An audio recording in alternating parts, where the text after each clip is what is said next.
बीते एक साल में जदयू को कई नेताओं ने अलविदा कह दिया, यानी उन्होंने पार्टी की प्राथमिक सदस्यता से इस्तीफा दिया।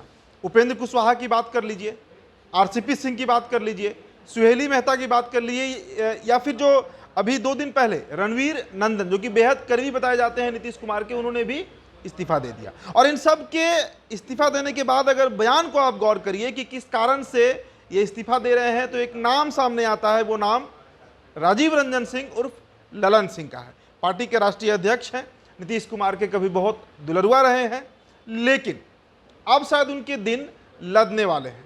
ये हम क्यों कह रहे हैं, इस वीडियो में विस्तार से इस पर हम चर्चा करेंगे।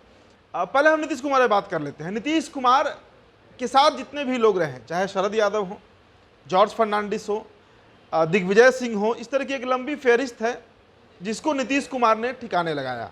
अभी ताज़ा उदाहरण आरसीपी सिंह को आप ले लीजिए।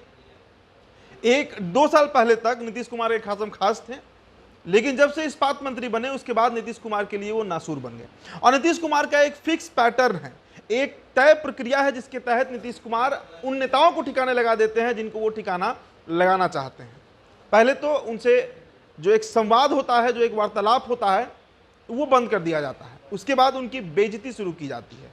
पार्टी के अंदर नीतीश कुमार के नेता ही उनकी बेइज्जती शुरू करते हैं और फिर उन्हें पार्टी से बेदखल कर दिया जाता है। 24 का चुनाव भी सामने है। ऐसे में अब सवाल ये भी उठ रहा है कि क्या 2024 में ही ललन सिंह की विदाई हो जाएगी? क्या 2024 में ही जदयू से चुनाव नहीं लड़ पाएंगे ललन सिंह? इस तरह के कई सवाल हैं। कारण समझिए, सबसे ताज़ा मामला अशोक चौधरी और ललन सिंह के बीच जो खटपट हुई जेडीयू कार्यालय में, और वहां पर नीतीश कुमार भी मौजूद थे। बरबीघा विधानसभा को लेकर मामला था। वहां के जो मौजूदा विधायक हैं सुदर्शन कुमार, वो बार बार शिकायत कर रहे थे ललन सिंह से कि अशोक चौधरी की सक्रियता वहां पर बढ़ रही है। हालांकि अशोक चौधरी का वो पुराना विधानसभा क्षेत्र भी रहा है, लेकिन इसके बावजूद अशोक चौधरी वहां बार बार पहुंचते हैं, भीड़ जुटाते हैं, बड़े बड़े नेताओं को ले जाते हैं। तो इसी मामले को लेकर ललन सिंह ने अशोक चौधरी से ये बात कह दिया कि भाई अब बरबीघा जाना कम कीजिए। अब इस पर अशोक चौधरी का पारा जो है वो बढ़ जाता है। वो कहते हैं कि आप होते कौन है हमको रोकने वाले? मतलब पार्टी के राष्ट्रीय अध्यक्ष को बिहार सरकार का मंत्री ये बात कह रहा है कि आप होते कौन है पार्टी स्तर पर मुझे रोकने के लिए? अब अशोक चौधरी ये बताएं कि अगर राष्ट्रीय अध्यक्ष कोई नहीं होते हैं तो फिर कौन होता है रोकने वाला आपको? इसका मतलब है कि अशोक चौधरी को ये खुली छूट दी गई है नीतीश कुमार की तरफ से।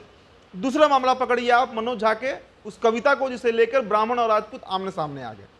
ललन सिंह ने खुले तौर से मनोज झा का पक्ष लिया, कहा कि मनोज झा जो कह रहे हैं वो सही कह रहे हैं, उनके बताए गए बातों को समझने में गलती हो रही है।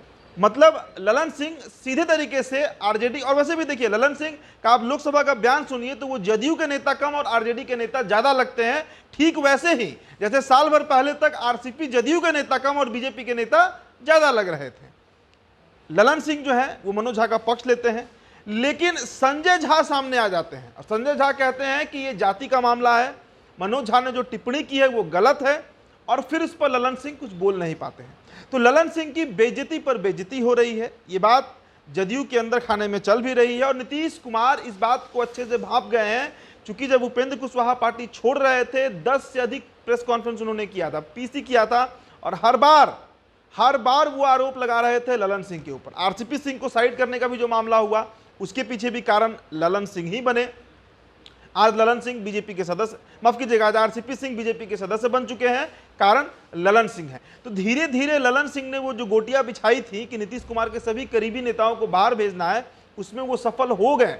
लेकिन अब शायद नीतीश कुमार को इस बात का आभास हो रहा है कि उनसे गलती हुई है, और अगर गलती ना भी हुई है तो कम से कम ललन सिंह से जो बात होता है, जो संवाद होता है नीतीश कुमार का, वो लगभग ना के बराबर है। तो अब ऐसी स्थिति में क्या होगा ललन सिंह का, ये एक बहुत बड़ा सवाल बन चुका है। जी हाँ, जदयू के भीतर जो घमासान है उसकी सूचनाएं लगातार आती रहती हैं।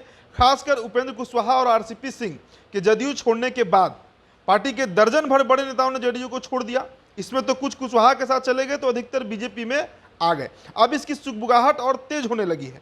उपेंद्र कुशवाहा दावा करते हैं कि जदयू के कई और नेता उनके संपर्क में हैं, तो आरसीपी सिंह भी इस तरह का दावा कर रहे हैं, चिराग पासवान भी इस तरह का दावा कर रहे हैं, सम्राट चौधरी भी इस तरह का दावा कर रहे हैं।